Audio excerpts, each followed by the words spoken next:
My name's Julia Futcher. I'm an architect. I'm interested in the design of climate-sensitive spaces. I'm going to be talking about some of the work that we've done in the City of London. So first of all, what are the issues? 50%, currently 50% of the global population lives in urban environments. This is around 80%, 85% within the UK. Urban areas occupy a very small portion of the ice-free land, but that's restrained. There's limits to how much more that we can build on. They produce 70% of the global CO2. They consume 50% of all energy. Really, I think this is one of the key points, that 75% of the buildings that are going to be around in 2050 are already in place. So every building that we make, every building that we design now has to matter. We can no longer start thinking about buildings as if they were standalone entities, but to start thinking about them in the wider context, which is what we're going to be talking about today.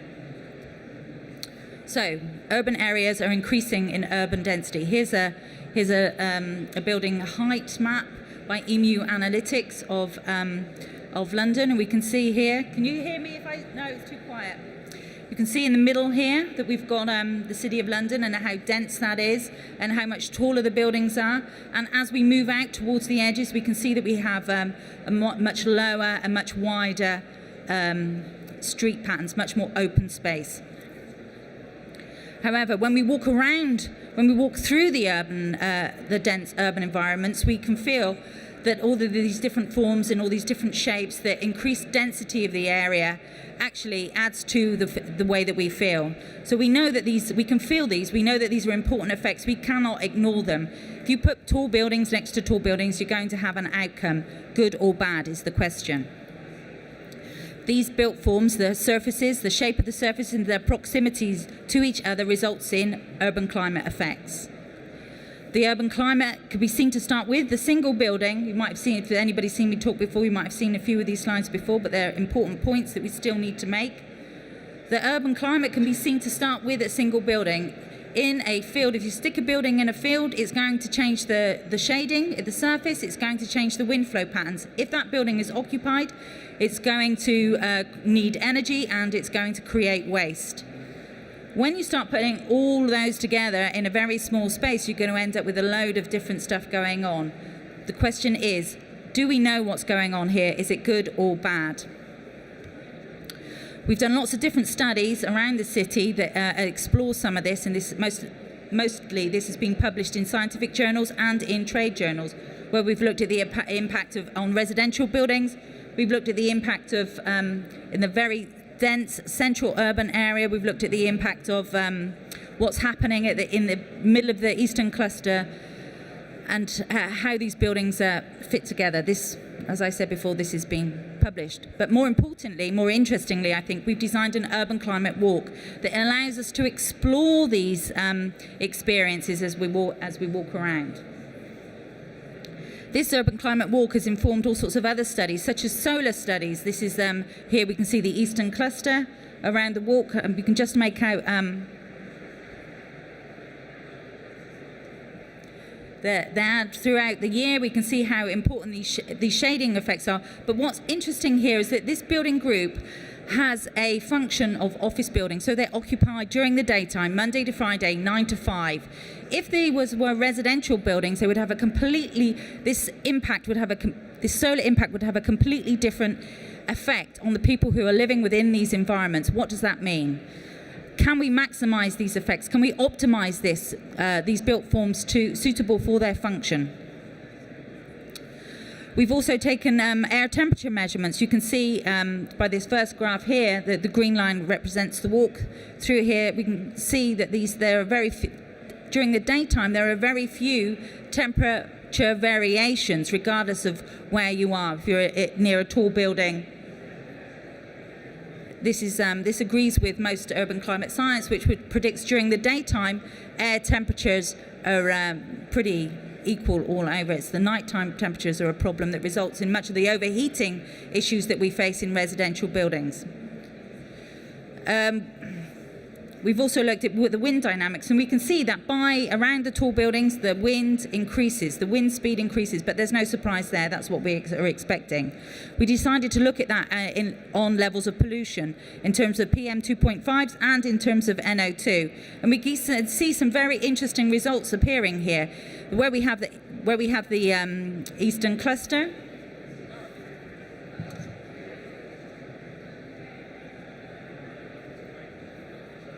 We have very good air quality. This is right in the middle of the city where we know that the air quality is really poor. So where we have this group of really tall buildings, the air quality is better than at our base site. This is quite interesting results, and it needs a lot more work. I'm not saying that tall buildings are good for the environment. I'm just saying that we don't really understand all of the outcomes of tall buildings on the wider environment. But some of it makes perfect sense. When we look at Eldon Street, we've been doing studies along here, we have a very narrow street. The wind direction comes from this is the south side here.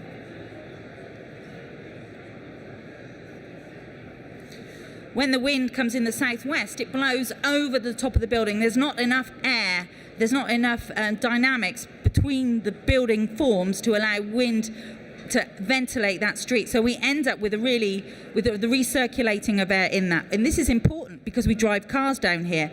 At the end of the road, we've got Liverpool Street Station. We've got people working in shops right next to this this street. Yet we often find that we've got traffic stopped in this road, pumping out stuff, and there's nowhere for the air to go. Maybe we need to start thinking about this in a different way. Maybe if we installed a tall building on the north side of this, we could start to bring in fresh air and start to ventilate that street.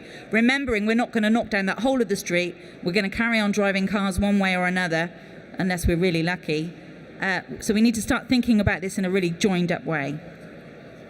There's some really obvious examples of tall buildings having a negative effect on the energy consumption of the surrounding buildings. This is the Heron Tower, who's got a photovoltaic array on the front.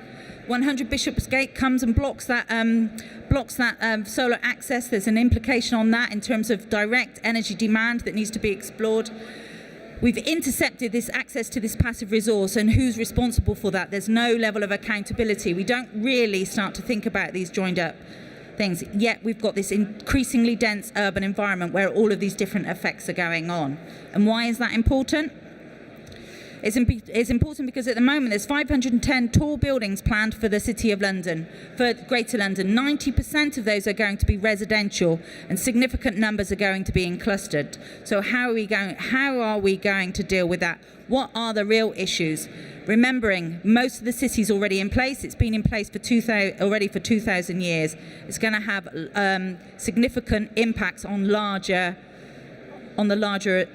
scale. So currently, the drivers for built form are the historic footprint, infrastructure. These determine what goes where.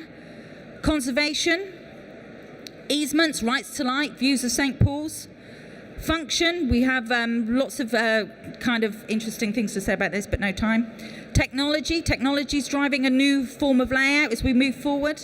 Land value is really important in terms of economics and profitability. We've got a 10,000 building here that's going up that will be occupied by 10,000 people on a very central site. But we still think about buildings as if they are in a standalone setting. We need to start thinking about the larger, wider concepts. We need to understand how these built forms are impacting on our microclimate and how they can be used as a way of improving the environment, taking into account the overheating risks that we were talking about before, health and well-being, access to passive resources, daytime and the nighttime effects. It's a picture of Sam in the back there showing that even if you could decide to make an intervention on a building, as what's happened here, this is at the bottom of 20 Fenchurch Street, where they've installed a massive shading device, you still end up with a reflected beam on the ground in front of the building ahead of you.